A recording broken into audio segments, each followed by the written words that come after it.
What time is it? 10:29. Today is 4th of March 2023. Let's have another wonderful study day. So to start our study, let's do a quick prayer so that can help us to get connected.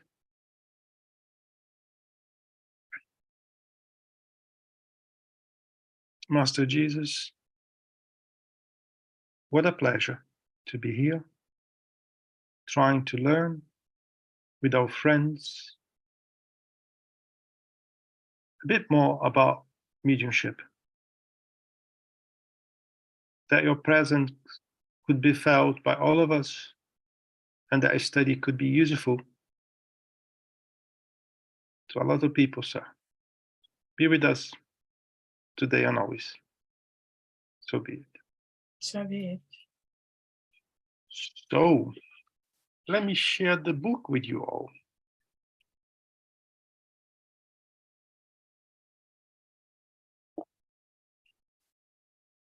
Let me just make that a little bit over here. Let me just move that to the bottom. This will make my life easier. Yep, and here we go. We have stopped here. I will read. Oh, the Adobe is a bit tired today, as far as I can see. Okay, so I will reread the question number 12 that we finished last weekend, and we proceed from there. 12. Could a spirit produce wholesome substance that could cure an illness, and such a thing ever happened? Yes, many times. One of the things that come to my mind with that is that sometimes we do not notice when it happens. For example, we have a good number of moms here in this room, and let's remember when our kids trip and fall and hurt a little bit the skin of the knee, what would be one reaction? Sometimes we blow to remove the dust, also saying to the kid, that will pass.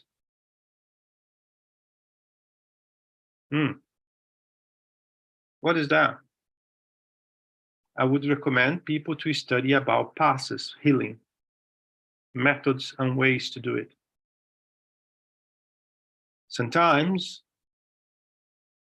we have someone that is feeling a bit weak because of a flu, for example, and we prepare a broth or a soup, chicken soup, and we give to the person. Somehow that person feels better after that. What is that? There's a lot of things we don't see because we are not clairvoyant, because we are not ostensive mediums, but they happen anyway. If we like or not, if we believe or not, they will still happening. So yes, the spirits can manipulate substances. If you not cure, someone will alleviate their pain. So let's move on to the 13. In the same way, could it make a nutritious substance? Let us suppose that is made of piece of fruit or something. Could someone eat and feel satiated? Yes, and yes again. However, do not try so hard to figure out what is so very easy to comprehend. It only takes a ray of sunlight to enable your coarse organs to perceive the physical particles filling the air and the mist of which you live. Don't you realize that air contains water vapor? Condense it out and you will return to the liquid state. deprive those impalpable and invisible water molecules of heat, and you see them transform into a very solid object. Thus, chemists will form many other substances into other extraordinary, even more astonishing substances. Spirits simply possess instruments more perfect than yours, the will and permission of God.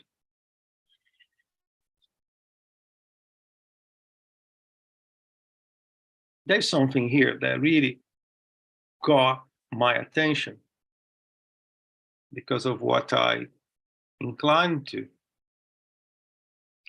The spirits are telling us that the spirits possesses instruments. Do you guys have any idea what kind of instruments or what are instruments mean here in that sentence? Any guess?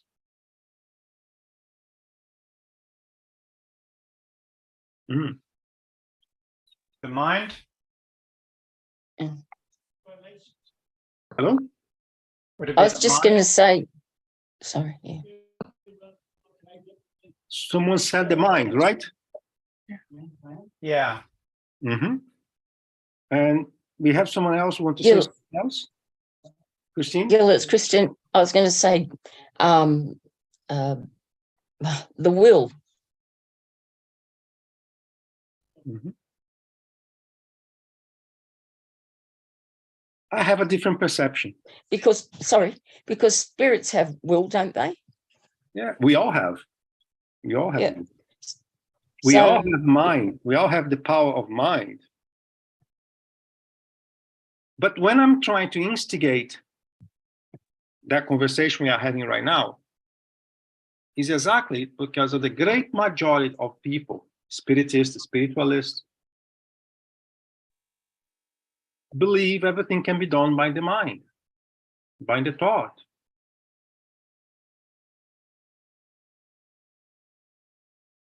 He never said in that sentence that spirits possess a more willpower, a more strength in their thought. No. He said instruments. The problem is we are not prepared to interpret it like that, because we still believe the spirits can do everything by thought. I need to bring you a very good information for you guys today, but you need to promise not to tell anyone. You all are the spirits. Can you do things like that? It's with your Christine. thought? Hi, Christine. Sorry. It then goes on to say the will and permission of God. So I didn't see that a second ago when I said the will, Mm-hmm. but that's what I meant by instruments. It said the mind of spirits, because we're talking, I'm assuming, and one shouldn't assume, but I'm assuming about higher level spirits, not lower level spirits that we're dealing with here. Mm-hmm. Mm-hmm. Yep. There are some activities in the spiritist centers, like spiritual healing, if you like, where our benefactors, they clearly say, we bring instruments, equipment to be able to perform the activity. We have clairvoyant mediums that can see, perceive those instruments. Is it shocking to a lot of people? If you one day decide to study Astral City, like was said by Sandra last week, you see a clear description of instruments, equipment that are very common nowadays, like MRI, for example, they were described in the spiritual world by André Luiz. At that time on Earth, this equipment did not exist, but was described already on the spiritual world. So, hi, Munir. Hi, Gnami. Good morning, everyone. Well, to me, this sentence is very clear the way it's been put here. The instruments are will and permission of God. But I see in the general terms, because what do I do with my will? How do I do it with my will and the permission of God? I can create an instrument and, by my effort, by my will, I may act. And just to bring an example, Divaldo Franco, the Brazilian medium, told many times in his life an experience he had with a Chico Xavier, where in a small group, they had a materialization of the spirit Sheila. She was during, I think, First World War, she was a nurse. She was a Swiss, and she died very young. And she came with an instrument, like a pen with a light, materialized in a small room with 5 people. And Divaldo Franco had a problem in his throat. He was at the beginning of his mediumship work. And he had a problem, and was a serious one. And then she said to him, open your mouth and stay still because it's going to hurt. And then she used this like a pen with a light or something. And he said it was an excruciating pain that he felt. And she said, well, I have 1 or 2 more times to do it. And then she did with a pen. She materialized. Well, in this case, why not to use just, the power of the mind? So we understand as the will in everything. If I want to produce a machine here in the physical world, I will pursue that, like the light bulb by Thomas Edison. He tried 700 times, never gave up. This is the power of the will. And of course, when permission came, he managed to, produce the first light bulb. So I see that we understand will and God's permission. Also, what's God's permission? I go to God and can I have permission to do this? And how is it? It doesn't say, it just said that, behind everything else, there is will and there is permission of God. That's how I see it. Mm-hmm. There's one thing, Munir, that you said about permission of God. Every single support I saw today from the spirits we work with, they always say, if we receive the permission from God, we'll do our best according to the permission of God. We'll try to help if we receive the permission from God. There's always a higher authorization to perform those miracles, if you like. Yeah. And I think it has to be within the laws. We shouldn't break divine laws, in any circumstance. Yep. Yeah. So, hi, Liz. Hi, everybody. You have paratechnology in the spirit world that is like far ahead of anything we can comprehend. In fact, it was the spirits that actually gave us the internet, for example. But there's also forms of transport too. And I had a very great vision when my son passed of him being on a bus, a kind of bus. Of course, that's how it was shown to me so I could comprehend it. Not that, evolved spirits need any form of transport, but there is transport there as well. So yeah, there's many things that is way far advanced for our comprehension that they can use as far as technology is concerned. Mm-hmm. Yep. Gil, it's Christine again. Hi. Could we perhaps go to the other extent where it says instruments and say, well, the hands are instruments, the feet, the fingers, they're instruments. They are for me. Without them, I cannot perform my work. So you opening a very nice topic, because my fingers are my instruments today, right? And my hands were my instruments when I was working in the field. My body was my instrument when I was working in the field. Today is more like the fingers, because I'm more in computer than anything else. So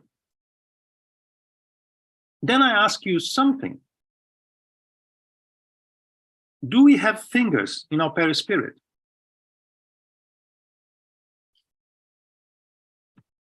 Do we? Yes. Why we need fingers on the perispirits if we don't use them?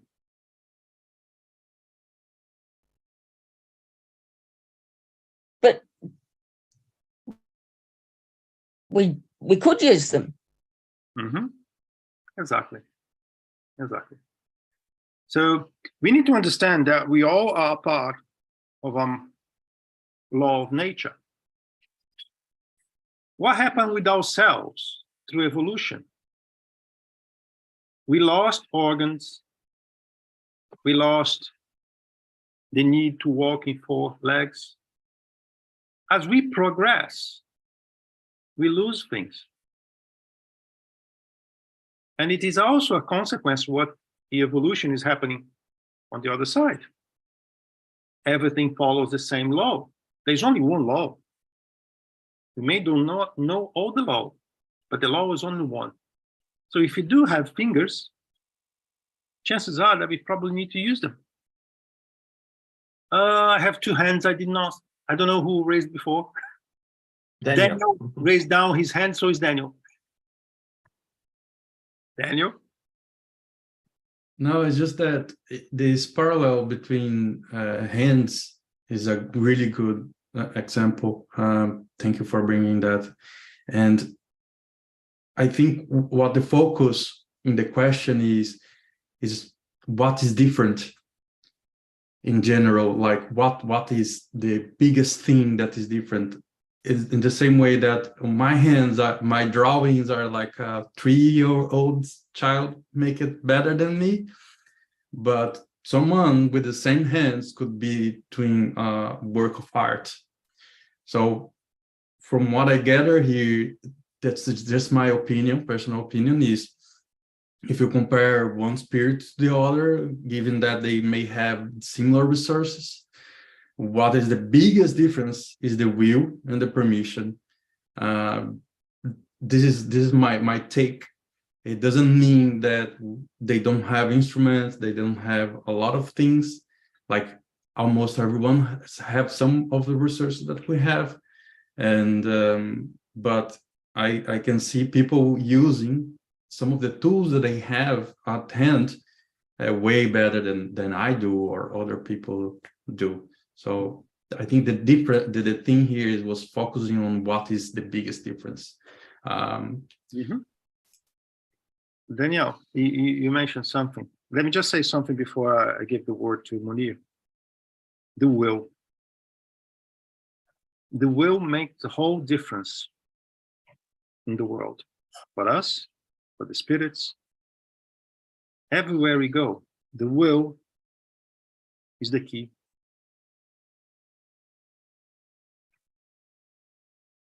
When I am really committed to something, I will be there. Doesn't matter what. When I truly believe in something, I will do what I must do. If I don't, my will may be a little bit weak. I will be there when I'm available, when I have nothing else to do. I will do what I think is right if,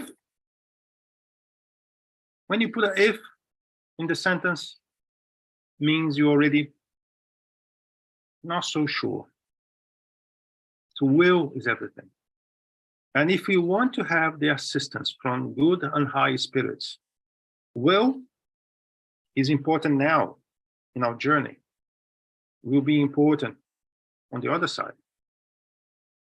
Nothing, well, do it well, but today's carnival, sorry, I'm going to the carnival. On the end of February, I'll come back. Is that really will? Sometimes we mix free will and the true will. True will is what makes something positive, what makes you grow, what make you evolve. Free will, 9 out of 10, we don't use very well. Hi, Munir. Oh, hi, Glenn. Yes, we shouldn't forget when we come to the physical world, we borrow an instrument, our physical body. It is our instrument because we leave behind when we return to spirit. It's not part of us, but it is the instrument we have. And without will, we won't be able to act in the physical world because we come with a purpose. And to act is necessary, as you said, it's necessary to have a strong will and permission, of course, because we may try a lifetime, we may try something. If it's not allowed, we won't get there because it's against divine natural laws. And the other thing is, I think a reason for us to get lost sometimes when, how the spirits act and so on, is just because we are talking about spirits from our level to pure spirits. And the way they act is completely different because pure spirits, they can do things with their minds, but for us, for our reality, and we see from Andrea Luiz's collection, we see spirits who need food in the spirit world and spirits who don't. As Liz said, we see spirits that need vehicles in the spirit world to be transported, whereas other spirits don't need them, because we are putting everything in one box and, talking about spirits who are very far apart. And of course, the way their power manifests is different. But behind all that, we have will and permission. That's, I think, what Kardec was trying to say that, or no, not Kardec, because Kardec is going to compile it further down. The spirits were saying, permission and will. Very nice. Very nice. The above, now it's Kardec making his own comment, right? The above question on satiety is very important on this matter. How can a substance whose existence and properties are merely temporary and somehow conventional produce satiety? I don't even know what that means. Satiety. It means being satisfied. Okay. Fullness, feeling full. Yeah, they could have used a better word for people like me, isn't it? When it reaches the stomach, the substance produces the feeling of satiety. Hard to say, but not the satiety that would normally result from fullness. If such a substance can act on the organic, economic, and modify a morbid state, it can also act upon the stomach and cause a feeling of satiety. I don't know how to speak that word. I can't. But we would ask pharmacists and restaurants owners not to be jealous or think that spirits have arrived to compete with them. These cases are rare and exceptional and never depend on some individual own will. Otherwise, everyone would be fed and healed too cheaply. Gil, it's Christine. Sorry. Go on. Sorry.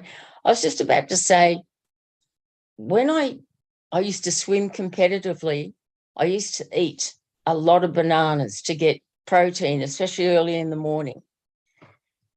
And it got to the point that I didn't want bananas anymore, but I could walk past a banana and feel like I'd eaten that banana and I was full.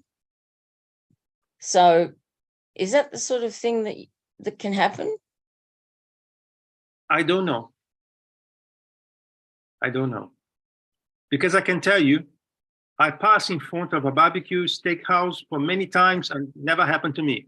So I don't know. I really don't know, Christine. Is that possible? Maybe. But I don't know.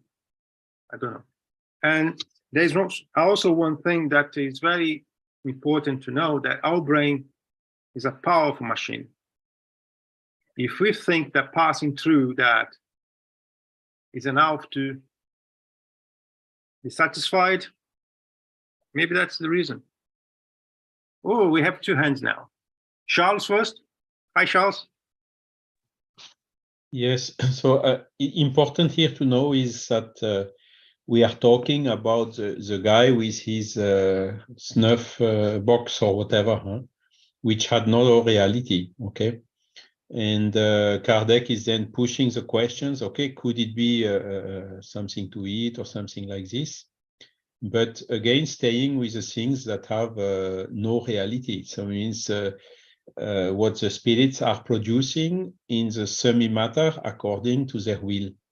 And according to God's permission, as Munir said, God's permission could be said as well, laws of nature, okay? It's the same. I mean, you can have the will of having the earth flat, you will not get it because the earth is, as per the natural laws, the earth is not flat, it is round, okay? It's spherical. Now, there is an interesting case in this earthquake in Turkey. They found a small girl which was alive after almost 2 weeks after the quake. And the girl was quite, how to say, lucid, conscious, and so on. So apparently with no dehydration or things like that. And when they asked how did you survive in this status, the girl answered, oh, there was a lady with white clothes who brought me water and food. So it seems that it contradicts a little bit what Kardec is saying. But we are here in another phenomenon, which is transport, as we have seen in the earlier chapter. So apparently, for these little girls, the spirits could transport some water or some food in order to nourish physically their body with the reality, and not only in the way Kardec was describing in his remark. I think, as I said many times in my studies over the years, Kardec's labor was the start. More information will come, new phenomena will arrive. As we evolve scientifically and morally, we'll be exposed to new things, and it's up to us to study, to comprehend, to analyze, and to validate. When we talk about that kid, Charles, something came to my mind. She probably have something very important to do.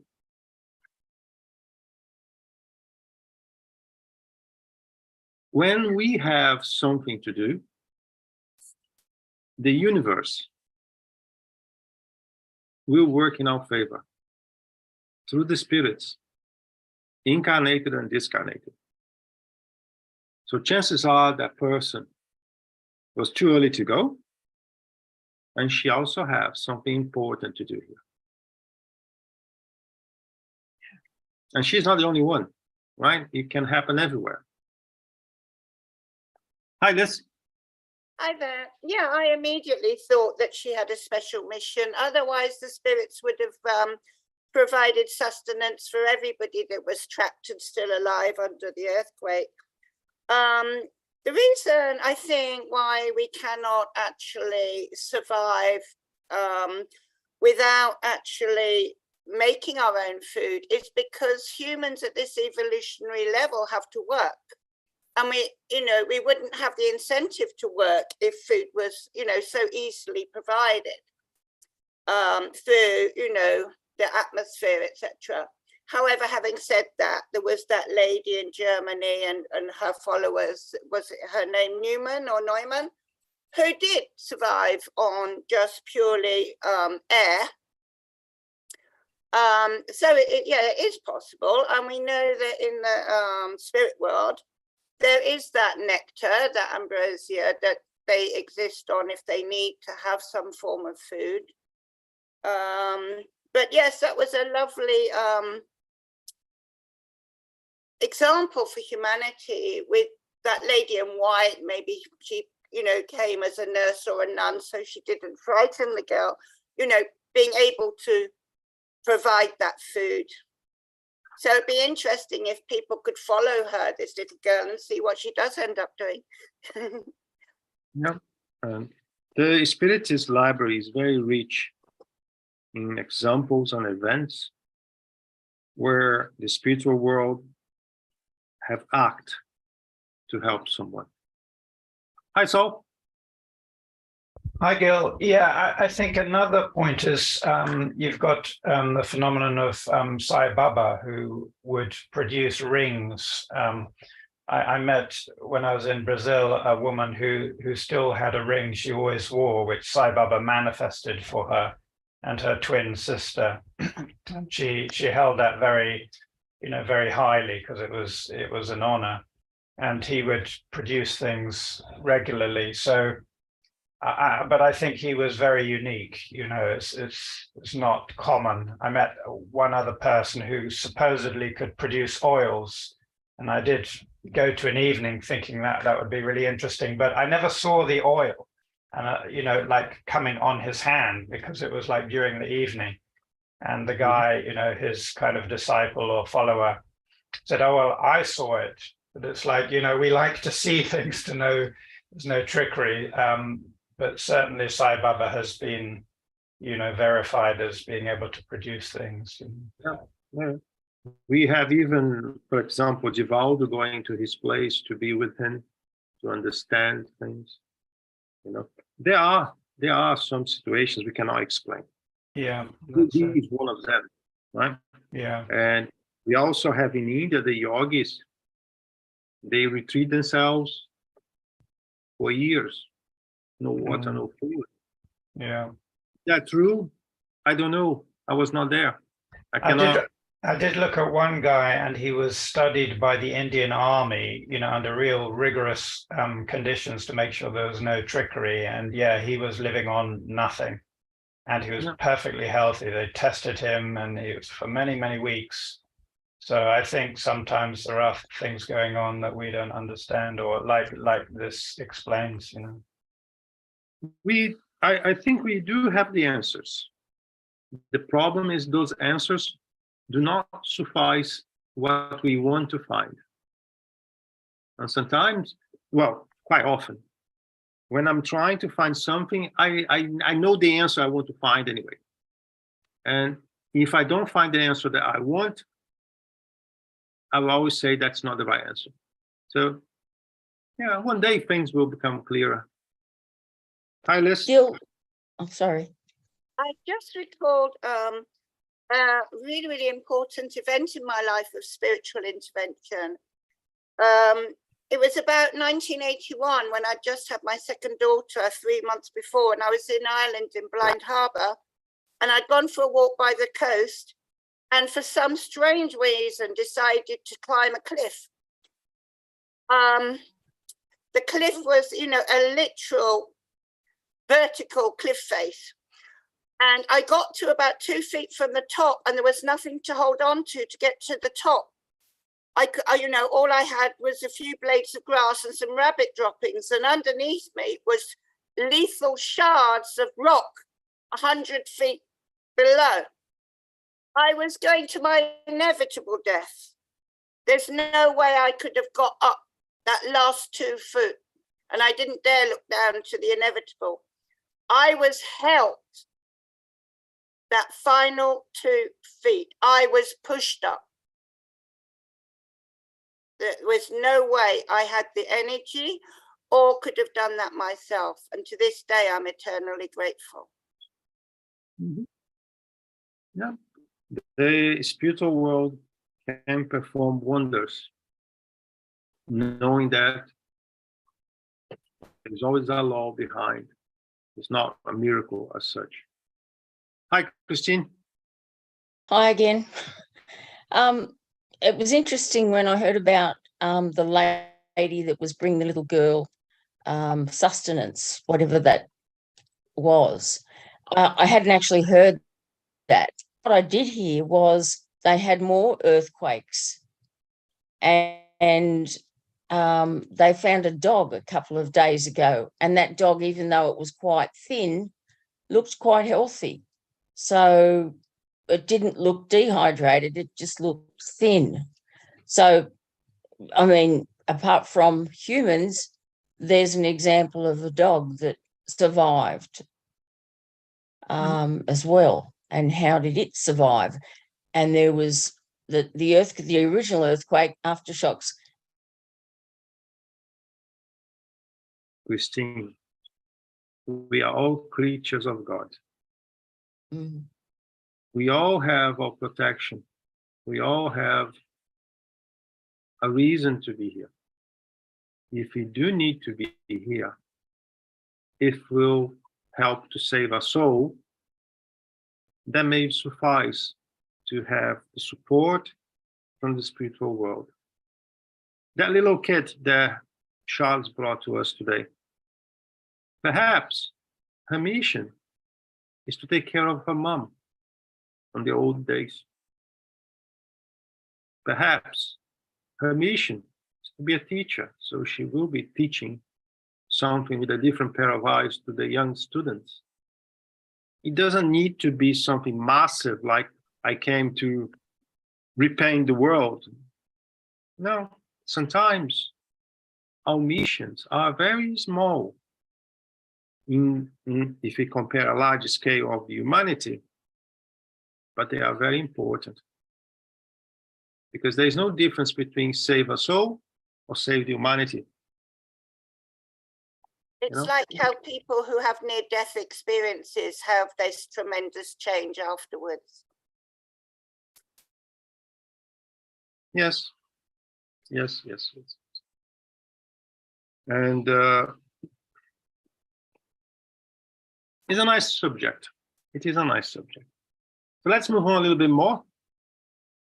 Can the objects that have been rendered tangible by spirits will remain in such a state and be used? That could happen. But it's never done, for it is outside ordinary laws. We have objects brought by the spirits, materialization, mediumistic meetings in different countries, and some of them are in museums. They are there until today. You can see them. So yeah, that could happen. Do all spirits possess the same degree of power for producing tangible objects? Came to my mind here one event, coming back to the previous item, where in a materialization meeting in Brazil, the spirits brought a flower that you could not find in South American continent. We're talking about 1960. So there wasn't easy, at least, to bring things from the other side of the world to South America at the time. There was no traffic as we have today. And apparently that flower was from somewhere around Mongolia desert. And they brought that to this meeting. That was registered in one of the books we have back in Brazil. How could be that possible? How that would be possible? You know? So there's a lot of things to those that want to study and to dig deeper. And I encourage everyone to do it. There's a lot of information out there. Do all spirits possess the same degree of power for producing tangible objects? It is obvious that the more evolved a spirit is, the more easily it does so. But it also depends on the circumstances. Less evolved spirits can possess such a power.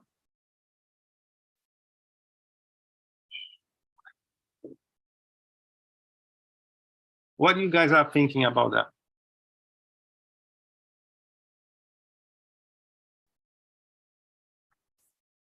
No one is thinking about anything. Very nice. Wake up, everyone. Let's think. Hang on a minute. I think it's also about the will. and the knowledge that you can do it. So some spirits just don't realize, don't even think of doing it. So you first of all have to know it's possible. So I think that a lot of spirits, don't realize the extent of the power that they have.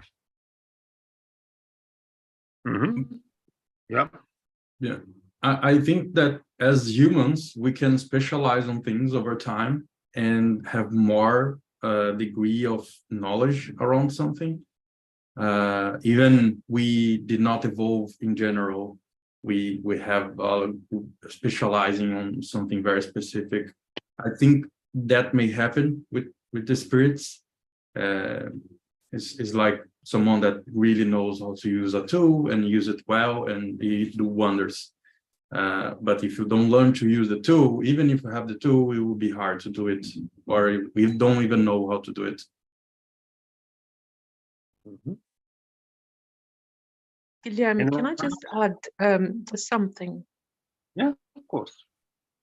The more we do something with the right kind of action, with the right kind of intention, and in harmony with God, we create a vibe, a vibration of that same energy flux. So spirits that heal and spirits that change things and spirits that help others, that they come close and you feel better, either reincarnate or not. They have created a generation of vibes before them. So when they come close to things that need, they're ready to be better and ready to reshuffle and become something else. The energy is there, and they have an almost automatic life force to get things into the right shape. It's almost like, yeah, I'll just leave it at that. Mhm. Yep.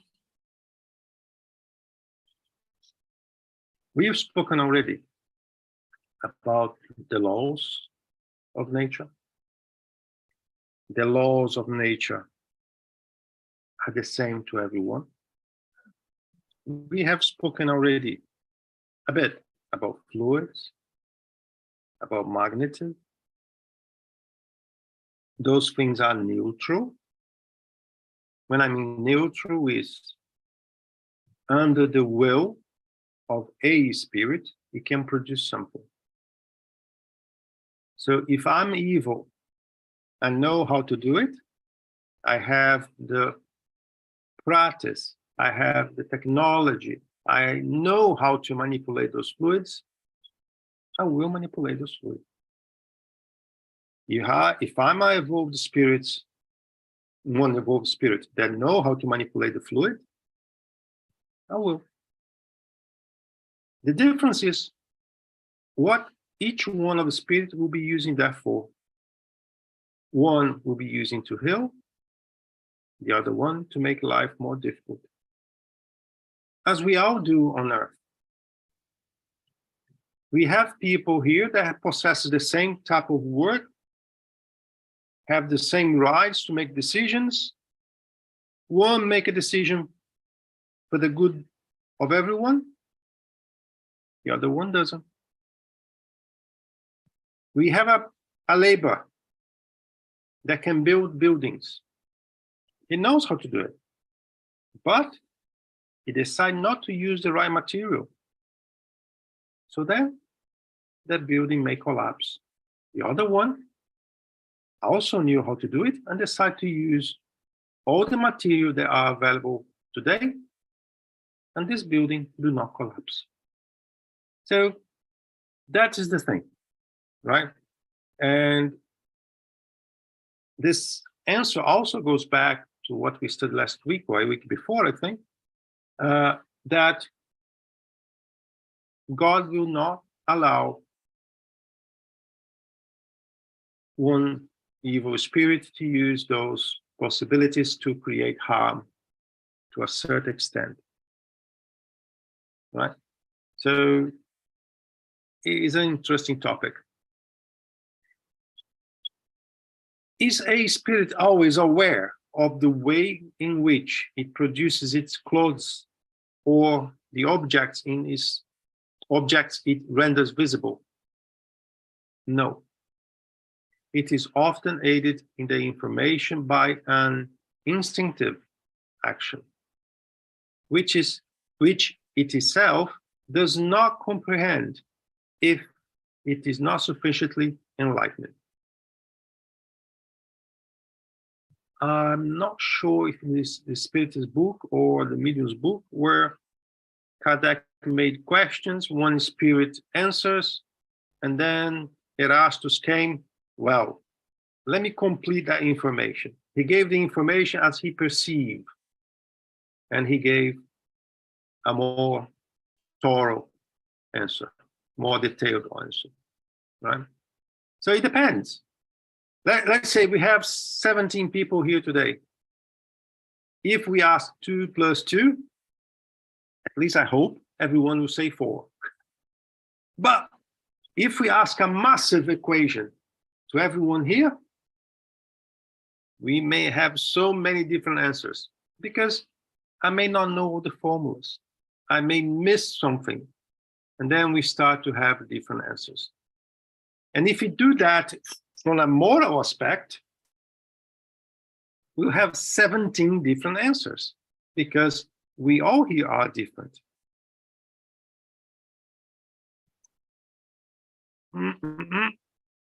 Let's continue. 17. What time is it? Oh, we still have time. If a spirit can draw from the universal element the matter for such objects and give them a temporary reality with their own particular properties, can it also draw the matter needed to write with, which would give us the key to the phenomenon of directly writing? Finally, you have arrived to the correct point. In fact, this is exactly where we wanted to arrive with all the previous questions, which proves that the Spirit had read our thoughts. I'll read that again. If a spirit can draw from the universal elements the matter for such objects and give them temporary reality with their own particular properties, can he also draw the matter needed to write with, which would give us the key to the phenomenon of directed writing? Well, basically, what he's saying is that directed writing is using this principle. Right. And there's something else interesting here. Do you believe the Spirit can read your thoughts? Because this is a question I heard many times over the years.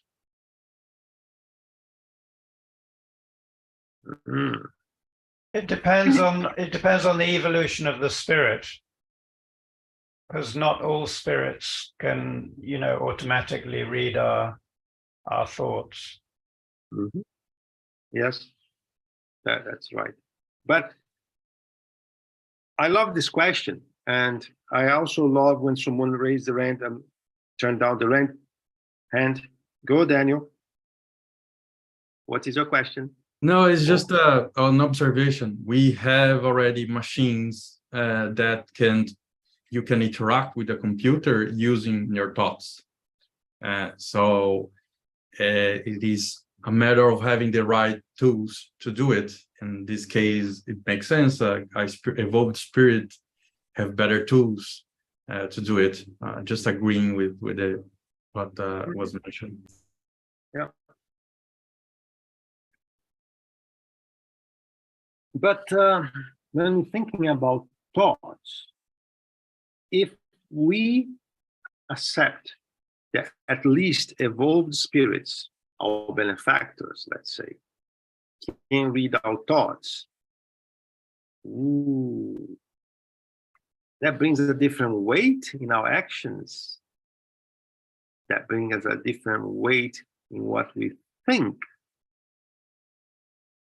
So we can lie to ourselves, but we cannot lie to everyone.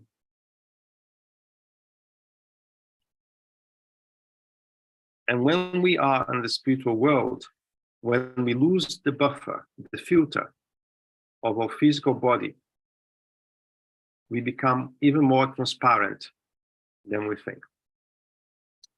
So the thing is, remember, when someone says to us, do not wish your neighbor's wife, he's not saying to go there and try to do something. Do not wish. Because sometimes thinking is enough to produce harm. Harm to ourselves and to others, right? If the matter used by a spirit has no permanence, why don't letters produced by directly writing disappear? Don't draw conclusions from words. We do that a lot, don't we? I read a text, and from a very long sentence, I pick one word, and that's what I'm going to use because that's what I want, right? So the Spirit is telling us here, don't draw conclusions from words. To start with, I did not use the word never because I was referring to a voluminous material object. In the case of directly writings, however, these are signs that are useful to preserve. And so they are. Here we go again. Will, permission, objectives. What I meant to say was that the object thus composed by a spirit cannot be made useful, since in reality they cannot possess the same aggregation of matter as your solid objects. And then I had that conversation many years ago too. That means that the spirits, for automatic writing, they manipulate our matter. They manipulate our matter. Because if the matter stays for a higher purpose, for the experience, for whatever reason, on those letters, cannot be considered as matter from the other side. But that is a long discussion, and I don't think anyone have all the answers, to be honest.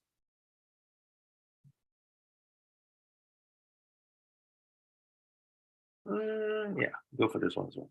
The above explanation may be summarized as follows. The spirit acts upon matter. It draws from the universal cosmic matter as it pleases, and elements required to form objects with the appearance of various objects of the earth. Can also act through its will upon the elementary matter to cause an inner transformation that gives it certain properties. So perhaps they can get access to the universal cosmic matter and modify its property to become similar to the properties that we know, products that we have, to be able to use. This faculty is inherent to the nature of the spirit, who often employ it sensitively, it instinctively when necessary, and therefore without realizing it. The object thus formed by the spirits are temporary, depending on its will or need. It can make them or unmake them at its own pleasure. The objects can, in certain cases, appear perfectly real to living persons, becoming momentarily visible and even tangible. This procedure must be regarded as one of the formations and not creation, since the spirit cannot produce something out of nothing. None of us can produce something out of nothing, right? But we can manipulate the elements, we can create things, we can build things with our hands, but we cannot create elements. None of us can create elements. Like Lavoisier used to say, We can change things. We can reuse things. But we cannot create from nothing, from nowhere, right? So, guys, before we move on, I think I have 4 minutes, so I will not move to this one. There's no need to rush. So, do you guys have any questions, any comments, anything you would like to say before we wrap up?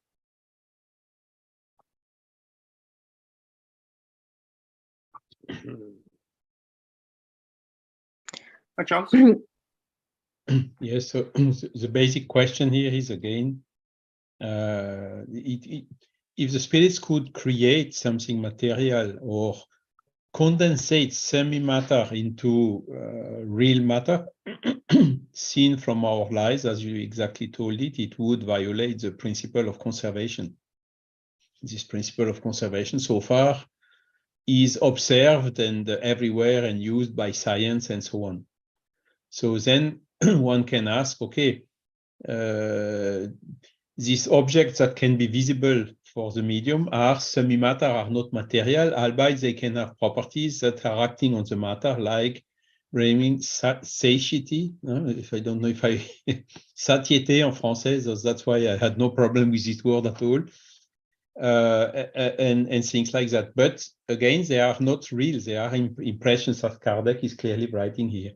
Now, with direct writing, it's a little bit more surprising because apparently Guldenstube, who made these experiments at that time, did not put any pen or whatever inside the box, while some others, like Epes Sargent in the US, for instance, he always put either gypsum or a pen, and then even during the sessions, they hear if somebody would be writing on it.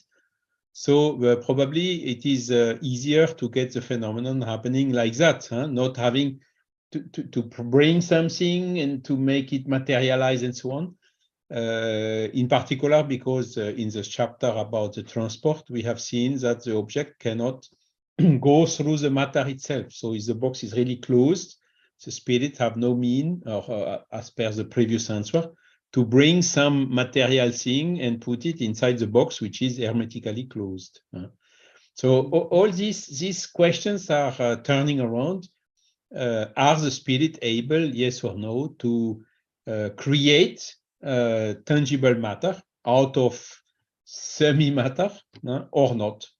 So I think the question is not definitively answered as yes or no categorically, because with this section and the previous one, we don't have yet the full answer on this. Again, it would violate the principle of conservation, which is used in everywhere in physics. And if there would be some exception to this law, it would already have been detected somewhere. Mm-hmm. I agree with you, Charles. And actually, in the recent past, something has happened in the last week that will make us all move quite, I hope quite fast now, because we start to have information of something that we considered as not possible. That James Webb, that to me today is the best instrument we may have to help us to find different things. And they found galaxies that they could not exist. Nevertheless, the satellite found. And then we have scientists that they don't know what to say.